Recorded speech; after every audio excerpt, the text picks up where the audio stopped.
Here with first-year Northwestern State baseball coach Bobby Barbier and the Demons coach. You're back home. Yeah, Got to be a weird feeling, 12-15 on the road. So welcome back home. Thank you. Yeah, nice to be home. Probably going to be some, we saw probably a really good indication of home field advantage this past weekend at Texas A&M Corpus Christi. Weather-made home field advantage playing in the wind, but you get a chance to come back home. How nice is that for you guys to be back in a place where you certainly are familiar with? It's good. It's comfortable. It is comfortable. We like to think that we teach them that shouldn't matter, but it is nice to be back home and in a comfortable setting with our fans and sleep in their own bed a little bit. But I wouldn't use that as an excuse, but it is nice to be home. Well, you're certainly not one to make excuses, and you talked about familiarity. You're going to see some more familiar faces. One you just saw last week in Lamar. They're home. They're here Tuesday and Wednesday at 6 o'clock both nights, and then UCA on the weekend. So, again, back in the Southland Conference and back in some familiar opponents. Yeah, to have Lamar the other day on the way down, and they've got a great team. I think they swept their conference weekend this past weekend. So they're playing well, really swing the bat. I thought the arms that they ran out at us on Wednesday were also good. So it'll be a good test for us. Get some new guys out there on the mound with the 5-game week. So let's see what they can do.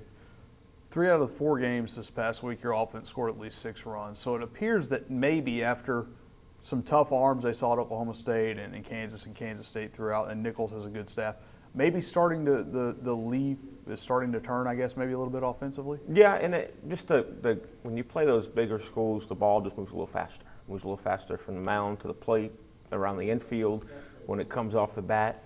So your flaws are magnified when the ball moves faster, and so yeah, it does. And hopefully we can kind of take that. Sunday we obviously swung the bat pretty well and got the big hit early, but couldn't close it out in the bullpen late. But hopefully we'll take that and we'll get a couple guys going on the mound that lead to some W's for us. One of the guys that's going for you at the plate is David Fry. He's homered 5 times in the past 8 games. Have you been around? You've been at Alabama. You've been here. You've played and seen guys get hot. What have you seen from David at the plate that he's been able to harness those last week and a half? David's all about staying in good counts. That's what his whole game is. He's been a great hitter since he stepped on campus. When David gets in trouble, he gets himself in bad counts by swinging at pitches outside the strike zone. So when David's in a good count and he can put a good swing on it, he don't miss many of them. So it's great to see him having success the last couple weeks. We knew this is what he was capable of, even with a slow start early in the season. So hopefully we can kind of jump on his back a little bit and let him carry us a little. And it's been kind of bits and pieces for your offense. One guy will have a big game, and then maybe it's another guy. You got to get everybody kind of going at once, or a few guys going at once. And Hunter Uzzle's a guy, and we've seen it a couple of times. Some guys getting a chance and really taking advantage. A grand slam for his first collegiate homer in the 3rd inning yesterday. Yeah, Hunter got in a good count. He got in a good 3-1 count there with the bases loaded. And like I talked about with Dave, that's half the battle is getting a good pitch to hit and staying in those good counts. And he did a good job. And Hunter gives a good at bat every time he goes up. I don't think his average is great, but he's had some hard luck with some line outs and things like that. So he gives us a good competitive at bat every time up. And if we can do that throughout the entire lineup, then we'll be in good shape this week and this weekend.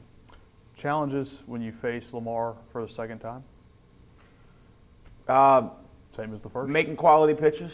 They got a bunch of physical players that really